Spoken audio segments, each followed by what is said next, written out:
Assalamualaikum warahmatullahi wabarakatuh. Saya Dendi Rivaldo Alwisya dengan NIM 2401700087. Video ini saya buat untuk memenuhi tugas mata kuliah keamanan sistem komputer dengan tema keamanan dalam bidang informasi. Apa itu keamanan informasi? Keamanan informasi adalah upaya melindungi data dari akses pengguna, pengungkapan, modifikasi, atau penghancuran yang tidak sah. Tujuannya adalah memastikan tiga prinsip utama tetap terjaga, yang dikenal dengan CAI Triad. Kerahasiaan atau confidentiality, hanya orang yang berhak boleh melihat data. Contoh, memastikan hanya kamu yang bisa mengakses nilai sekolahmu. Integritas, data harus akurat dan tidak diubah sembarangan. Contoh, mencegah perubahan nilai atau saldo rekening tanpa izin. Ketersediaan, data harus tersedia saat dibutuhkan. Contoh, server sekolah harus bisa diakses semua siswa saat ujian online. Keamanan informasi, lebih dari sekedar tidak bocor. Keamanan informasi bukan hanya soal jangan sampai bocor, tapi juga mencakup aspek fungsionalitas dan keandalan data. Pertama, ada kerahasiaan, melindungi data sensitif dari pengungkapan yang tidak sah. Ini adalah fondasi kepercayaan digital. Lalu ada integritas, memastikan data tetap utuh, akurat, dan lengkap sepanjang siklus hidupnya. Perubahan data harus terotorisasi.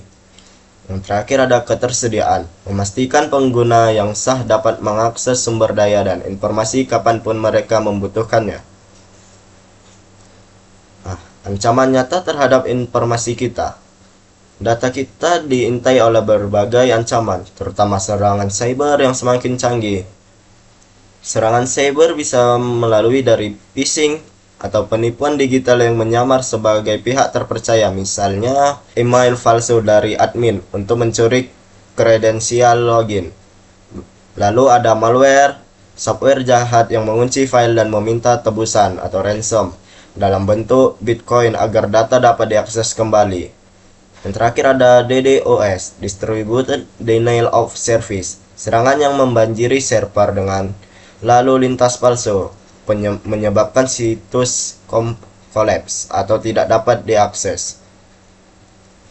Baru itu ada ancaman terbesar, yaitu faktor manusia. Meskipun serangan cyber eksternal berbahaya, studi IBM menunjukkan bahwa lebih dari 80% insiden keamanan melibatkan faktor manusia, yang meliputi salah satunya menggunakan kata sandi yang lemah atau sama untuk semua akun, misal alwi123, jangan pakai itu. Mengeklik tautan atau file mencurigakan, misalnya janji giveaway gratis. Baru itu ada lupa logout dari komputer publik setelah memeriksa email atau akun sensitif. Yang terakhir, mengabaikan pembaruan sistem operasi dan aplikasi. Keamanan adalah tanggung jawab bersama. Kombinasi celah teknologi dan kelalaian pengguna seringkali menjadi penyebab utama kebocoran data. Ancaman fisik dan kasus nyata.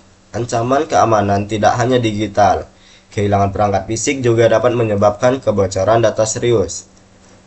Kehilangan perangkat, laptop atau ponsel yang hilang tanpa enskripsi berarti semua data di dalamnya dapat diakses oleh pihak yang tidak bertanggung jawab.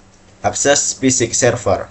Server yang tidak terkunci memungkinkan seseorang mencolokkan flash disk berisi virus atau mencuri data secara langsung.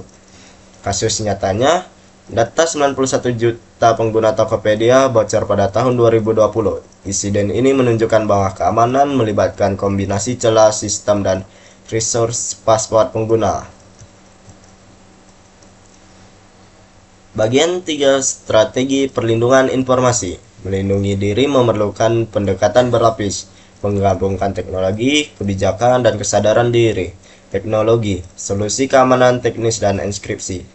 Kebijakan, aturan, prosedur, dan tata kelola data. Yang terakhir ada kesadaran diri, pilar utama pelatihan dan budaya aman. Perlindungan berbasis teknologi.